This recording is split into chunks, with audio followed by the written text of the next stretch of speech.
Hello fight fans and welcome to the Combat Challenge podcast. My guest today is well renowned and well respected in the boxing community.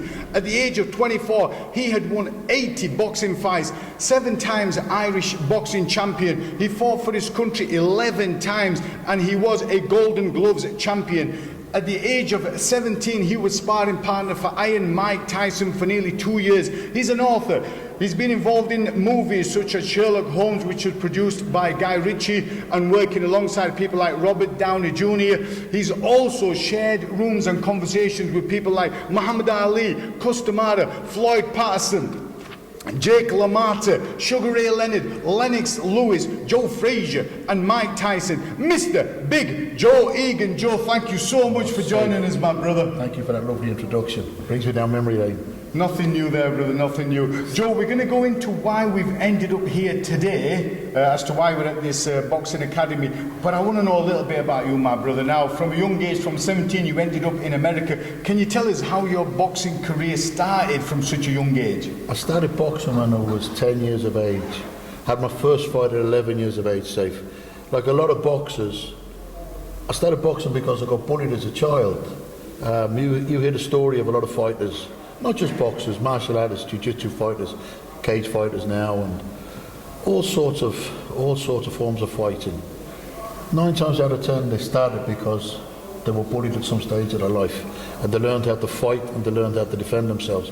Well, I was exactly the same. When I was a child, I went over to visit my dad in England. He worked on the building sites in England, like a lot of Irish. They went to the UK, and when I went to England, I got bullied because I had the Irish accent. So I picked up the English accent to mix in, and when I came home to Dublin, I got bullied in Dublin because I had the English accent. I got 4 younger sisters and 2 younger brothers. So when the bullies would finish beating on me, rather than hit my brothers and sisters, I used to jump back in and I'd say, please, don't hit them, hit me. And I could absorb punishment like a sponge, but I couldn't fight at the time. I could take a beating, and I couldn't fight at the time. I didn't have to fight. So I learned how to box, and I learned how to fight, and I learned how to defend myself and defend my brothers and sisters. And that was the reasons I started boxing. I never thought I was going to become any good at it. All I wanted to do was fight the bullies. And how did you end up in America, brother? I excelled in the Irish Championships. I won 7 Irish titles, which winning 1 was a major achievement. To win 7, I won 2 under-19s, a junior and 4 seniors. And I got picked to go on the Irish team out to America when I was 17, and I fought a big American Marine sergeant. His name was William Dawson, but he was a mature man. I was 17. I'd left school safe when I was 15 years of age. All I wanted to do was box, and I thought, well, I'm not very academic, I'm not very good in school. I was working doors, I'd left school, and I was on the doors at 15. I was big for my age, and I thought boxing's going to make me my fortune. And I went out to America at 17, boxed this big Marine sergeant who was a mature man. He had that man strength. I hadn't got that man strength, and he battered me. But I stayed on my feet. I could take a beating. From the days of getting bullied as a child, I could absorb punishment like a sponge. But Floyd Patterson, as I said, safe, was in attendance. His wife was Irish and she was from F.E.A.R. He took a great interest in the Irish team. Paul Fitzgerald, the featherweight, who'd beaten a great American, had impressed Floyd Patterson in his performance, and he gave Paul the opportunity to stay on in America, because Paul was from our club, and he's still living in America. Lives in a place called he's in Philadelphia. Upper Derby, I think is the name of the place in Philadelphia. I went to visit him there. Really nice place, by the Liberty Bell, and the stadium where they'd done the Live Aid, and the Rocky films. I saw the Rocky steps. But he also gave me the opportunity to stay on in America. Whatever I did in losing, I showed a lot of courage. And he said to me, he said, you don't have many skills, Joe. He says, but we can improve on your skills. He said, you've got a granite chin, and he said, you've got an abundance of courage. He said, that's something you're born with. We can give people skills, we can improve people's skills. But he said, we cannot give them courage. And he said, a person gets into fight, he said, they've got courage. He said, a person that's prepared to take beatings, he said, has got an abundance of courage, he said, and that's what you've got. And he said, we'll improve on your skills. Would you like to stay on in America? I would never have the money saved to come back to America, so I said, yeah, I'll stay. I was 17. I remember phoning my mum. I said, Mum, Floyd Patterson had given me the opportunity to stay on in America. I said, I'm going to stay, Mum. She said, you'll never come home. I said, I'll be home next year, Mum. Anyway, I went to Gleason's gym. Floyd took me to Gleason's gym. Al Gavin and Bob Jackson, who were great friends of Cus, they bought a gym of Cus before in Manhattan and in New York, and they took an interest in me. Floyd had introduced me, and they had me sparring with a couple of pro heavyweights. One called Art Tucker, I can't remember the other chap's name, but I gave a good account of myself. And they said there's a young heavyweight in the Catskills called Mike Tyson. I'd never heard of Mike. So you didn't know who he was at that time? I hadn't got a clue, no, didn't know who he was. He was making big waves in America, he was knocking men out left, right and centre. I was just so happy to hear he was 17, because I'd been so used to fighting men. And my age, being 17, being big for my age, I never got to fight anybody my own age. That's why I hadn't got many youth titles or kids titles, because I never got any. Because I could never get any fights, so I didn't start winning titles until I was sort of 17, under 19 titles, because I was fighting bigger guys. Anyway, pardon me. I went to the Catskills. I was introduced to Cus and Camille and Marnie and Tom Patsy and Jay Brighton, the Hilton brothers. So lovely, the loveliest of warm receptions in the most fabulous environment. Rip Van Winkle was meant to have stepped up there for 40 years. I know it's only a fable, but it's so tranquil and peaceful. And then I was introduced to Mike, and I thought, he's smaller than me, and he's 6 months younger than me. I thought, I'll get the better of him easy, I could batter him. You know, the madness, you know. But he's really nice, very nice, welcoming me, and had a great interest in Irish fighters, because at the time, Barry McGuigan was the world champion, or he was on the way to being world champion. And he had a great relationship with Mr. Eastwood, and Micah took a great interest. He's like a boxing encyclopedia, Safe. He knows boxing inside out. He loved the relationship that Barry McGuigan had with Mr. Eastwood, because it was like a father-son relationship what Mike had with Cus. Well, Tyson did a lot of studying with movies and stuff. He had access to Jim Jacobs and Bill Caton's fight footage, the fight library, the biggest in the world. And I remember going up to the top of the house that day, sitting on the sofa, watching the cine reel of old fights. Mike sat on an exercise bike, and he said, Joe man, he said, if that left hook had landed in that fight, that would have changed the whole history of that division. Joe man, if he'd done that, and he knew the history of boxing, he knew the history of boxers. He was fascinated with the sport, he loved the sport. To Mike, there wasn't enough boxing to watch. It was wonderful to listen to him talk about boxing, because I could see the passion in him. Anyway, we became great friends overnight. You know, within a matter of hours, suddenly I felt like I'd known him all my life. But that's the great thing about boxing.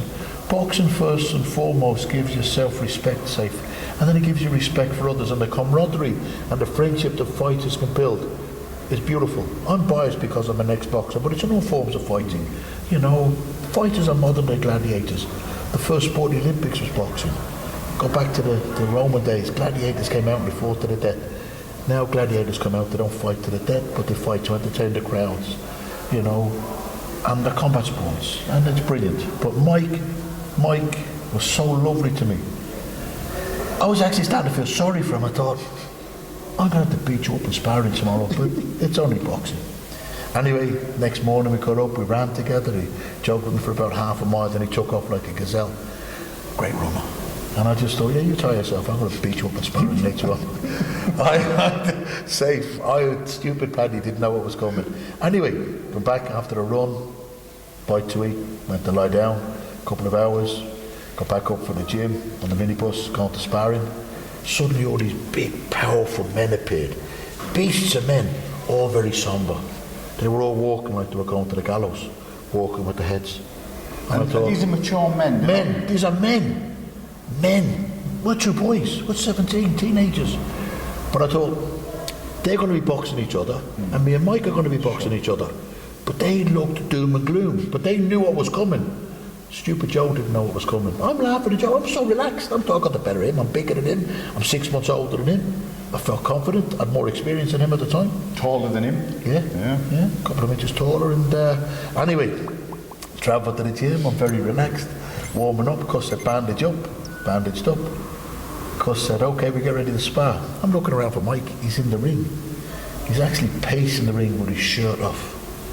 And his body's safe. I've never seen a physique on a man, not on a 17-year-old like it. His biceps, his shoulders, his neck. I'd seen him stripped, but I hadn't seen him stripped to the waist. I'd seen him with his clothes on. Yeah.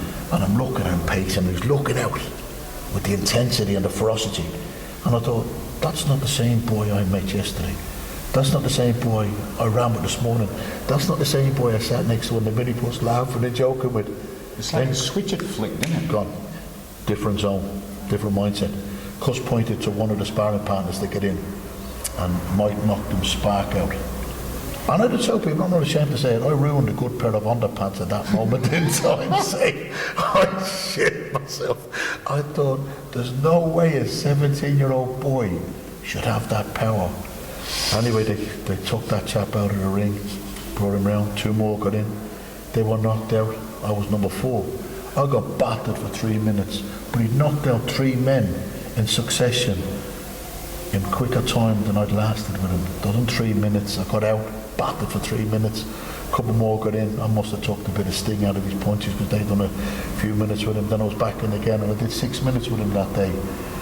And I tell people, Mike Tyson had so much power.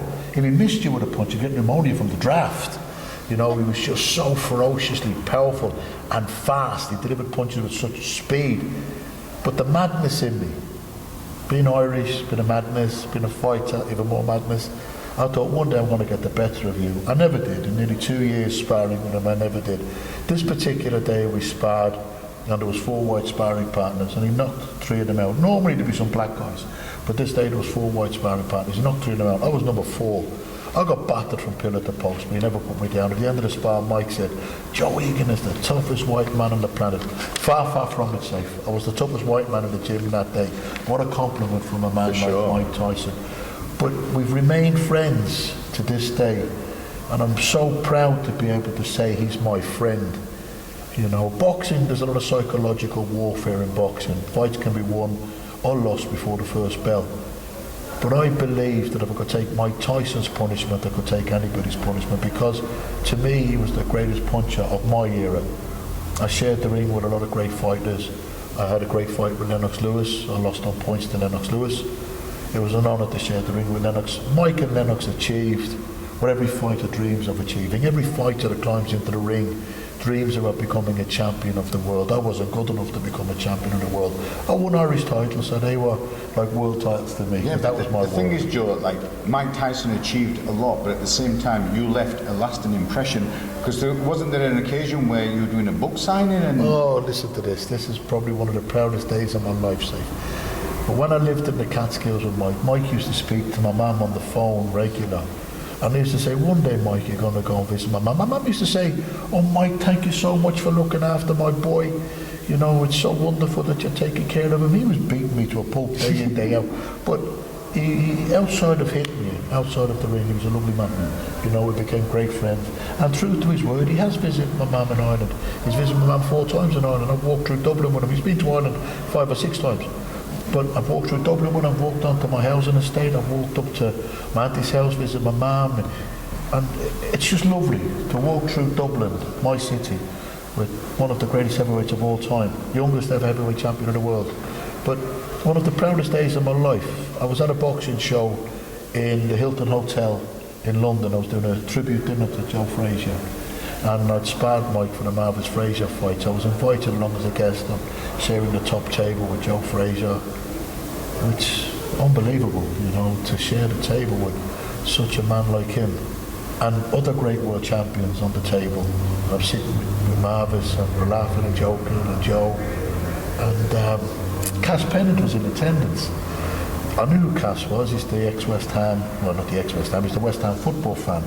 He was a book publisher. My nephew Tom was a West Ham fan, and knew who Cus was. And I said to Cus, he's a book publisher, half joking, half holding on, I said, oh, you might write a book about me one day. And he said, well, let me hear what you've got to say anyway. That night, I'd done my tour. Charlie held the compare. Ken purchased the promoter. They gave me as long as they possibly could on the stage.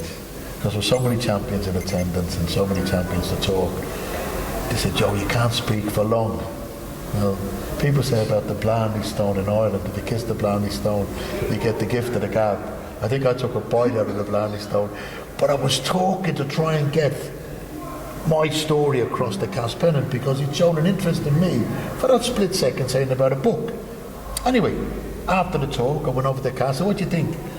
And he said, yeah, fascinating story, he said, but you're speaking so fast. He said, I couldn't take it all in. He said, come to my office tomorrow. So I went to his office in London, Tottenham Court Road in London the next day. And I was just so chuffed to bits. This man was taking an interest in me.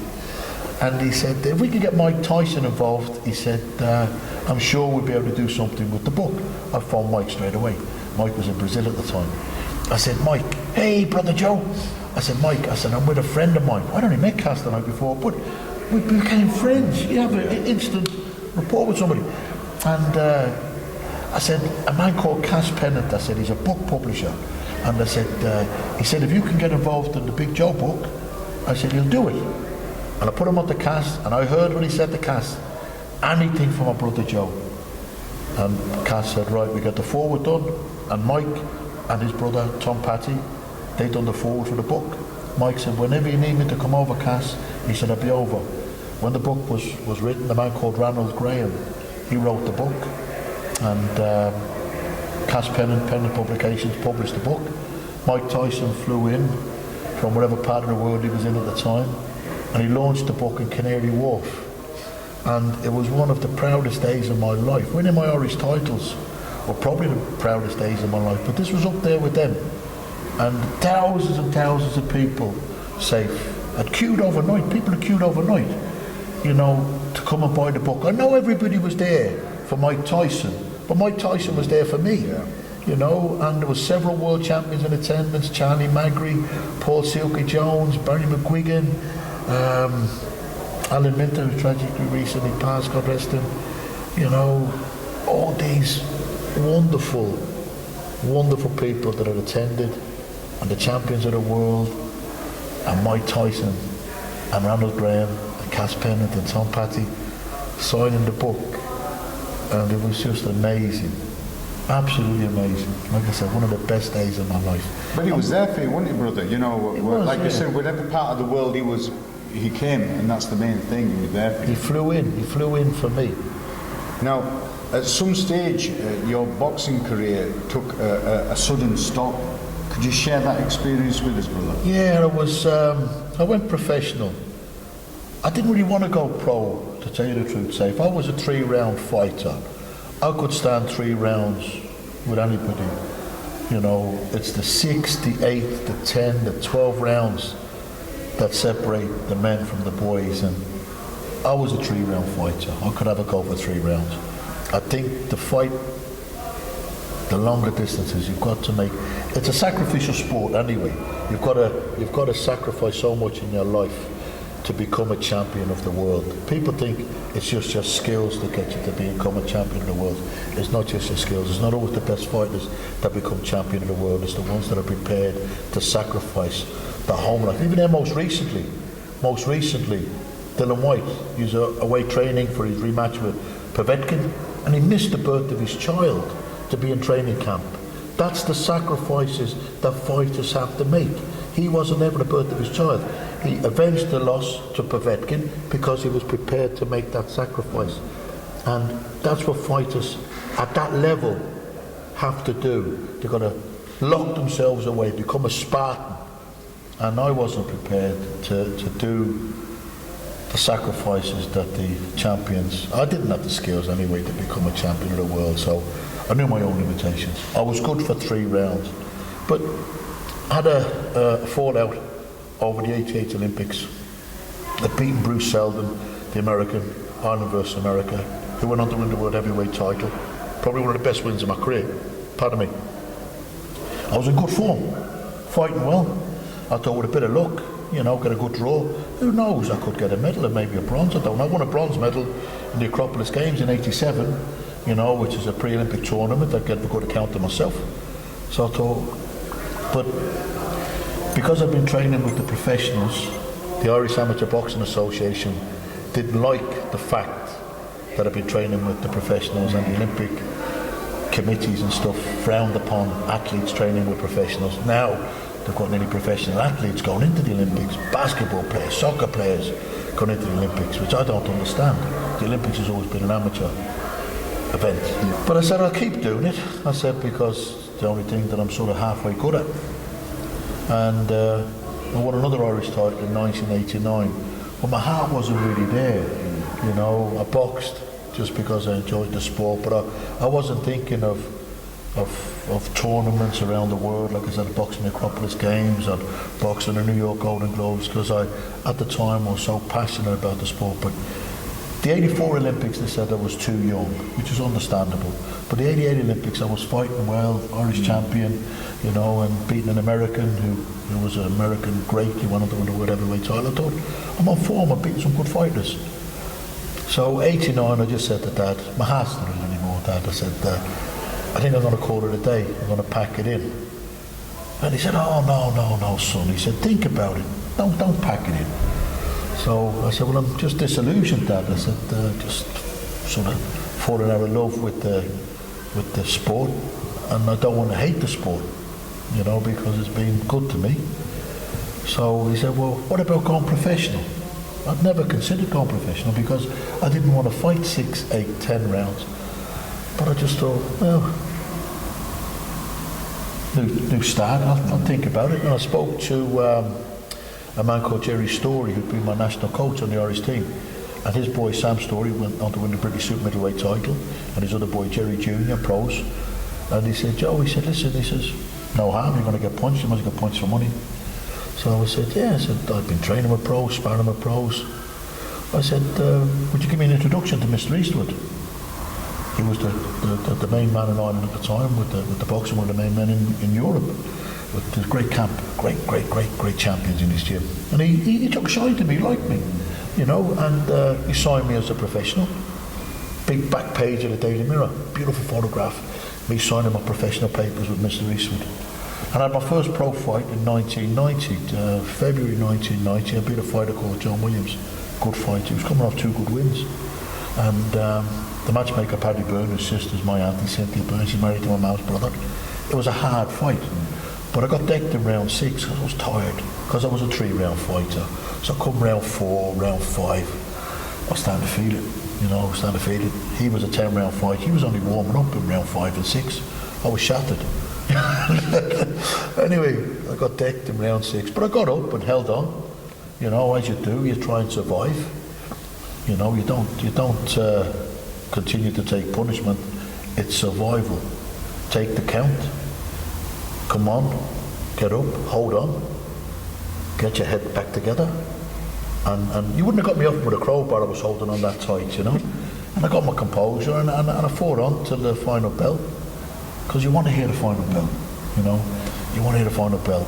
Win, lose or draw, you want to be there at the final bell. Yeah, sure. You do. That's a fighter's spirit. You want to be there at the final bell. And I was there at the final bell, and I got my arm raised. And I think I danced a jig. I was so happy to get up after being put down. You know, people say Mike Tyson didn't put you down and Lennox Lewis didn't put you down, but I got put down by lesser punches. You get caught bad angle, you get caught, you're tired, you know, sometimes you don't see the punch coming. And it's not many times you get down in a fight that matter. It's the fact that you're able to get up, that's what matters. True. You know, and I got up and I got my arm raised and I won. And it was a great feeling. And then I got paid, I got money. Whereas I'd been getting trophies before, and I got a lot of money. And I thought I could buy a lot of trophies with this money, and I want the trophies, you know. And it felt good getting money, you know, because we all, like I said, I'm not mercenary, you know, I'm not driven by money. But when you're getting punched and you're getting paid for it, it's a nicer feeling. Well, brother, talking about getting money when you're getting punched and getting paid, let's talk about you doing your acting and having that conversation with Guy Ritchie about money. It's a funny story, this. When my boxing career finished, safe, I had a short pro career. Only had 4 fights. I'd made money as a sparring partner and I travelled as a sparring partner. and I was still involved in the sport, and it was sad the way my career actually finished. I was involved in a bad car crash. Coach I was on, coming back from one of my fights, a taxi the coach I was on, and my boxing career was finished. And my life sort of spiraled out of control then, you know, because when you retire from something, or when you give something up, you want to do it by choice. Yeah. You don't want it forced upon you, you know, because it leaves a bitter taste, you know. And it left. I had to retire because of injuries that I sustained on a coach crash. And even though I'd considered retiring and giving up the sport a few years before, it was my choice. That choice was taken away from me. So my life sort of spiraled out of control, and I didn't know what to do with my life. And a very personal friend of mine, Paddy Finn, who was a former Irish boxing champion, he had to retire from boxing because of a trap disc in his back, and he went into the pub trade in the UK. And he said, come on over and work for me, Joe, he said, and get into the pub trade, he said, and you learn some skills, and I've done MVQ certificates, BII, British Institute of Innkeeping, and I managed his pub for 2 years, the Dublin and Dickbird, and then when I got my own pub, and my life was good again, you know, but had a bit of an issue then with the racketeers, and it sort of, I got shot a couple of times, and it was hard-earned money. People think boxing is the hardest earned money in the world. See, running your own business, it's hard-earned money. And in the pub trade, it's the hardest earned money. So my life sort of spiraled out of control again, and I didn't know what to do with my life. I ended up in prison. I got into trouble and ended up in prison. Probably one of the most shameful days of my life, the day I was found guilty in court, because I'll tell you the story, Safe, right? I'd only ever saw my dad cry once in my life at that stage, and it was the day his daddy died. I was only a young boy, and his daddy had died, and we come home from school, me and my brother, and my mum sent us up to bed. Get up to bed. It's only 4:30. Batman was on at 5 o'clock. Get up to bed, get up to bed. Anyway, I saw my dad coming in from work. I was sitting on the stairs with my arm around my brother at the top of the stairs, looking through the banisters, and I saw my mum speaking to my dad in the hallway, and couldn't hear what they were saying, but I just saw my dad cradling his hands around his face, cradling in his hands, and he started crying. Now, in every boy's eyes, his dad's the toughest man on the planet. In my eyes, my dad's the toughest man on the planet. Is your dad still with us? No. God rest him. I'm sorry, but I'm sure in your eyes he was the toughest man on the planet. I've still got my dad, 84, still strong.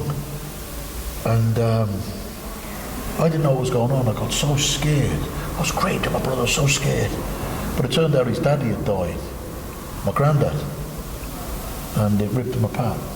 And that was the only time I'd ever see him cry.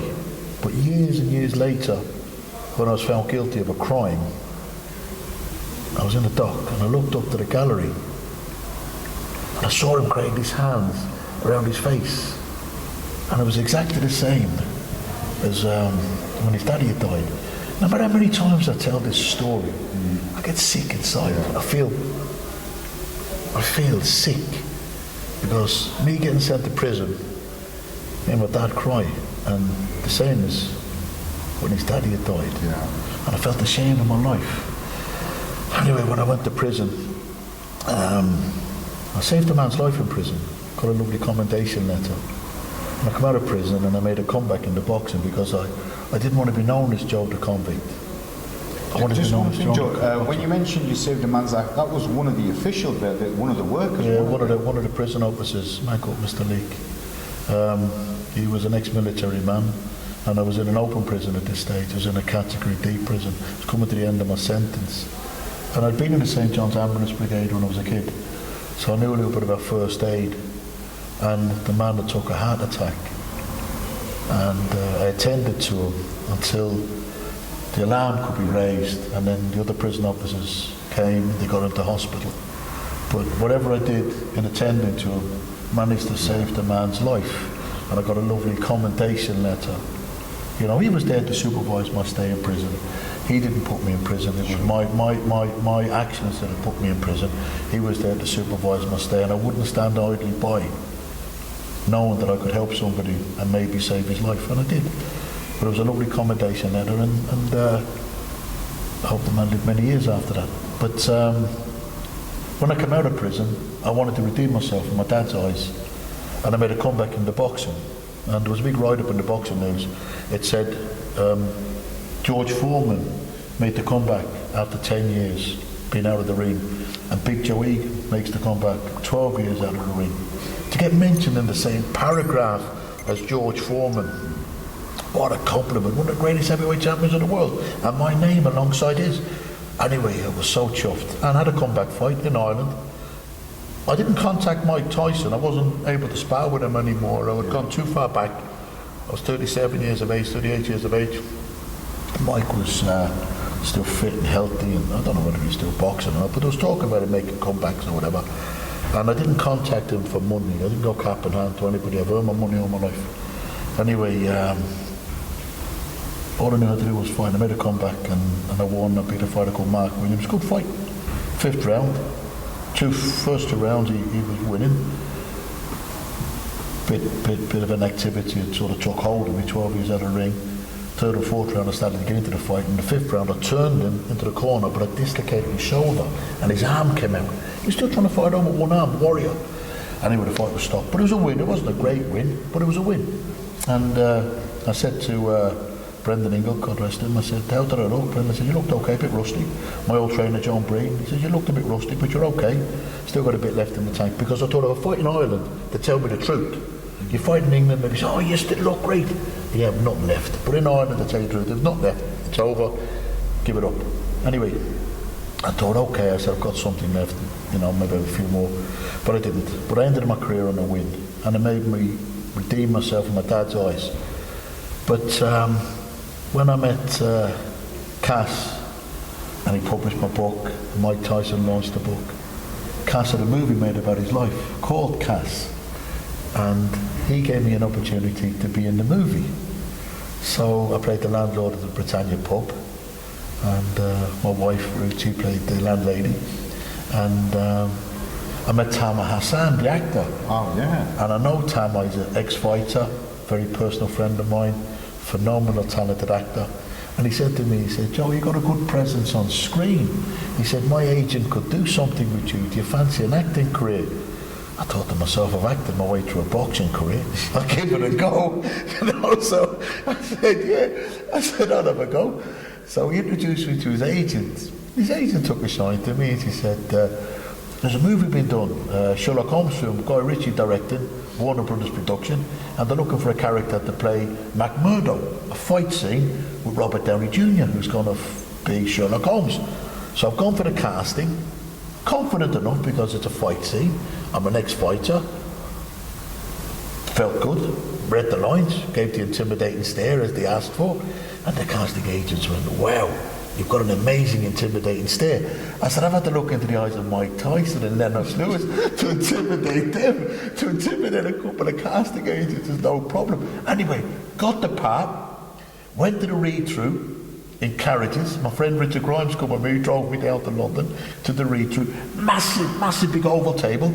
I'm sitting, my nameplate, Joe Egan, next to Jude Law, Robert Downey Jr., Eddie Marson, Rachel McAdams, who went on and got the Academy Award for Southpaw, all the stars, hierarchy of Warner Brothers, sitting up to Guy Ritchie and Joe Silver. And Guy said, Joe, I've been trying to get you in one of my films for a long time. Guy Ritchie sitting opposite me in this massive big oval table. My friend Richard Grimes was in the room, right? All the hierarchy of Warner Brothers, all the stars.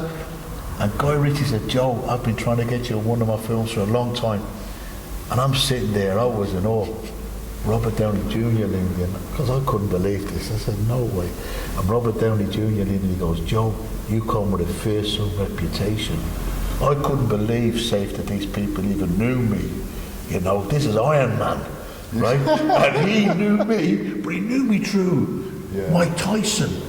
Anyway, we travelled down in the minibus to do the practice fight. No matter how many times I tell this story, it's surreal, right? This is, but it's like an out-of-body experience. It's unreal, safe, right? I'm travelling down in the minibus to do the practice fight. I've got Guy Ritchie, Robert Downey Jr., my friend Richard Grimes in the minibus. I was travelling down to do the practice fight. And Guy said to me, how are things, Joe? I said, things are okay, Guy, I'm making ends meet. I said, do you get by?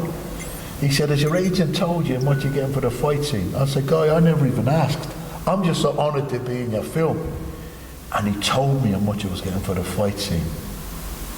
I still can't believe it to this day. It was a lot more than I got in any of my pro fights. And I looked at Guy Ritchie and I said, I was deadly serious. I said, Guy, that's phenomenal money. I said, for that money, I said, Robert Downey Jr. can really hit me. You can kick me as well if you want to. He took a fit of laugh and he said, Joe, I don't want you beaten up. I said, Guy, I've been beaten up for a lot less. I do a few weeks in hospital for that money. Then I didn't have to get beat up. He gave me a prison scene that wasn't in the script. I get called Big Joe by Robert Downey Jr., an Academy Award-winning actor in a Warner Brothers movie directed by Guy Ritchie. And I get called Big Joe. And it's made all the beatings. I've took some savage beatings in my life safe. Inside the ring and outside the ring. It's made them all worthwhile because it's immortalised me. And it's made my mum so proud because she never wanted me to box. No mother wants to see her son being beaten up. She's been beaten up in the films all the time now. I get beaten up and killed loads of times in the movies. But it's not real. Yeah. You know, 2 films I actually get killed twice in. People say, how can you be killed twice? I get killed as a human being and turned into a vampire. Then I get killed as a vampire. Then I get killed as a human being, turned into a werewolf. I get killed as a werewolf. So 2 films I get killed twice in. But my mum loves it, brings the neighbours in and oh, so what you see this, oh, it's great. Anyway, it's been a new chapter to my life. I bet your pops is happy as well. Oh, my dad's over the moon. Yeah. My dad's over the moon. He was so proud of my boxing career. And like I said, when I made my comeback fight and I won, I finished my career on a win. I redeemed myself in my daddy's eyes. Even though he never said it to me, it's my own pride, you know, a man's own pride. And I wanted to do it. I wanted to redeem myself in my dad's eyes. And I've done that. And now I'm making my man proud of my acting career. And it's a wonderful journey. The parts are getting bigger now with experience. I've worked with 3 Academy Award winners. I've had dialogue with 3 Academy Award winners. And I've had the confidence. I'm not a great actor. Listen, I've had to live the life of a tough guy. Standing on doors, boxing, being a bodyguard. I've lived the life of a tough guy. So to play a tough guy on screen is quite easy because I've had to live that life. I don't claim to be any tough guy. I've had to live that life. People say you're a tough guy. Thank you for the compliment. I think I'm a nice guy. I pride myself on my manners. And I play a tough guy on screen. And they say I play it very well. Haven't got great acting ability, but to be able to play the parts that suit me, I'm okay at. And is that a chapter that you'd like to continue with when it comes to acting side of stuff? Yeah, for as long as I can sort of play the tough guy. You know, I'm 55 now. Probably got a couple, 3, 4 more years in me of looking a little bit menacing. You know, and put a suit on and. I wear a suit well because I've got broad shoulders, you know, and it's an easy part to play. Well, the thing is, brother, it suits you, right? And also, when I shook hands with Big Joe Egan, right, have a look at these hands. They're like panini fingers. I thought I was like someone off Middle Earth when I shook his hand. Unbelievable, man. No, it's the genes. Yeah, it's the genes. Sure. You know, my dad's a big man. In his prime, my dad was 6'3". He was a concrete worker, physical man. He's 84 now. He's still got a good presence on him. Keeps himself fit. Starting to get a little bit of dementia now, and I'm just glad to still have him. And my mum's 80, and she's a tall woman as well. She was about 5'9", 5'10", my mum, in her prime. And all my brothers and sisters are quite tall. None of them. No, the youngest boy, Connolly, he's big. He's got a good size in him. Emmett, the middle boy, he's very muscular, very fit. But the 4 girls, all tall, you know. So yeah, we're all good genetics, and they're all still here. The 7 of us, and I haven't got any children. All my brothers and sisters have all got children, and I've got a lot of nephews and nieces. So we've got a few men in the Egan clan. So the name's been carried on. People say to me, "Why don't you have a son, Joe, to carry the name on?" Like I said. My life has been a sacrificial life, you know, because with the boxing, I made sacrifices, and I think being a parent, you've got to be so devoted to your children, you know. And I, at the time when I was boxing, I was devoted to the sport. And then when it was took from me, I wasn't in a great place. And then in the pub trade, that wasn't a place to be a parent either. And then being the bodyguard isn't a place, because I'm travelling with the bodyguard work, you know, so. Yeah, but the thing is, brother, talking about your name and carrying that name forward, that's why we're here today. We're here at Big Joe Egan's Boxing Academy here. Oh, well. You know, and tell our viewers a little bit about, you know, how that came about and we've ended up where we are now. Well, my friend Dave Mariner, very personal friend of mine, he said he does a lot with the mental health. And he has the on-scene mental health app that he works with ex-soldiers suffering from PTSD, people with issues. He's helped a lot of people in times of suicidal times, you know. He's lifted their spirits and kept them with us. You know, people don't understand depression, and I never understood it until it actually hits you. See, when it hits you safe, it's like the sucker punch from hell. When my boxing career finished, I went into a depression for 2 years. And people used to say to me before, I'm full of the joys of life. I'm jovial Joe. You know, I don't drink or smoke or take drugs, but I'm happy, you know. I've never had a lot, but I'm happy with what I've got. I always strove and worked to try and get more, to make a better life. But I've never suffered with depression. And then when my boxing career finished and my life sort of spiraled out of control, I went into a depression for 2 years. I piled the weight on. I went from 15 stone to 27.5 stone. I gluttoned. I was eating myself into an early grave. You know, people turned to drugs, people turned to drink, I turned to food. You know, and I became a food junkie, and I suffered so badly with depression at the time, but I didn't understand it. Because when people had said it to me before were depressed, I'd say, behave yourself, because you can't see it. Yeah. You can't see it. And then suddenly it creeps up on you and it consumes you, you know, and it consumed me. And I'm not saying that I'm anything special, but I felt so low at the time when it got me that I just say to people now, be very, very careful with it, because it can hit you. It's like the sucker punch from hell. Anyway, I was very lucky. I was able to come out of it and had counselling and help, and I came out of it and I got my life together. Paddy Finn, like I said, he gave me a second chance at life, and then that was took away from me. But I didn't go into a depression again after my boxing was took away from me, because I learned that I can't let that happen to me again. So I soldiered on, and then I got into the acting, and that's a third chance in life. You know, very few people get a second chance. I got a second and a third chance, you know, but I didn't let the depression hit me the second time. Like I said, it sucker punched me the first time, but I didn't let it get me the second time. But now I speak to people and they say to me, oh, I'm depressed. The first thing I say is get help. Don't suffer it on your own. Please get help. But Dave Mariner is one of them people that helps people. His organisation, his network of friends, and they help people. I've worked with a lot of mental health. Tyson Fury, one of the finest men on this planet. Not just with his achievements in boxing, but to achieve what he's achieved suffering mental health. You know, he is such a fantastic role model to people that are suffering, because he has come through. And boxing has helped him, and his family has helped him, and his friends have helped him, and he's come through. And he's an ambassador now for mental health. And I've tried to help. I haven't got the platform that he's got, but if I can make a difference in one person's life, it's a success. He's making a difference in a lot of people's lives. He's a major success. But Dave Mariner, he gave me a platform to help people suffering with mental health. I've done talks, I've gone and met people, and we've become great friends. He's a fantastic man, and he has put this together. He has introduced me to people like yourself and people involved with this, and they're going to roll them out around the country, the Big Joe Boxing Academies around the UK.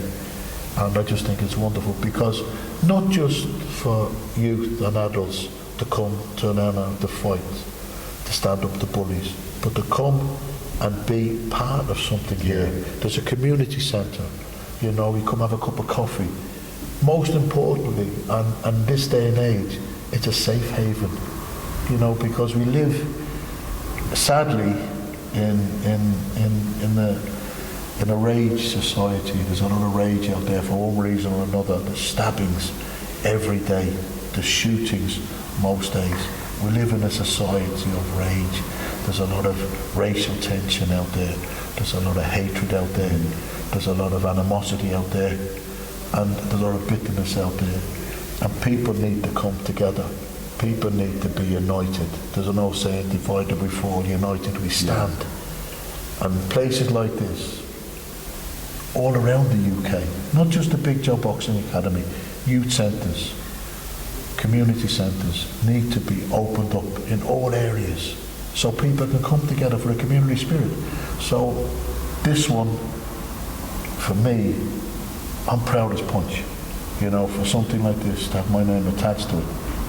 But they should be all over the UK youth centres and academies and community centres, especially in this day and age. Yeah, for sure. In the world we're living in at the moment, it's not a particularly nice world, safe. Well, like you said, this is the first one here. So this is going to be the flagship, and then it's going to be rolled out.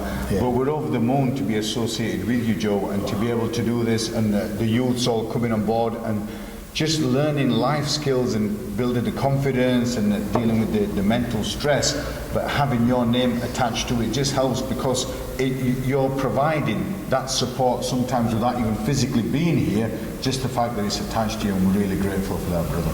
I'm chuffed a bit, safe. I even sitting here now doing this interview, looking around and thinking that this gym could turn out a future world champion. Sure. You know, this is the grassroots of boxing. You know, gyms on housing estates around the UK, around the world. You know, people use the terminology that fighters come from the culture. I don't like that terminology.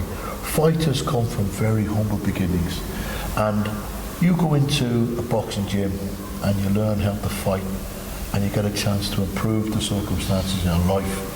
And you go on to riches, you know, wildest dreams, riches. But you can make such a difference to people's lives without turning out a world champion. You don't have to turn out a world champion. It's a nice achievement that the gym does turn out a world champion. A world champion comes from a Big Joe Boxing Academy. But the difference that it will make in people's lives, it will give them the confidence to go in. If you can get into the ring and fight, I tell people, if you get into the cage and fight, you can go into an arena and fight. Nothing in life will faze you. You can go in and do an interview for a job like that, no problem. You can look into the eyes of the CEO of the PLC company, look into his eyes and conduct an interview and talk confident because you've learned that confidence in places like this. You know, like I said earlier on in the interview, walking into do a casting with probably the biggest casting agents in the UK, a Warner Brothers movie, no problem, because that boxing studio. I'd walk that walk. Yeah. You can walk that walk to fight, whether it be in a cage or a boxing ring. You can walk that walk. I'm not taking anything away from any other athlete in the world. I admire all athletes, the sacrifices they have to make, the discipline they have to show to become successful at the chosen sport. But they're sports that you play. You play football, you play basketball, you play golf, you play tennis. You don't play fighting. And that walk is the hardest walk that you would ever have to do. See, sitting in the dressing room, you know, you're a fighter. Sitting in the dressing room before you fight, the fear that you go through. And I spoke to you earlier on, there's two spellings of the word fear. The coward, he spells it, forget everything and run.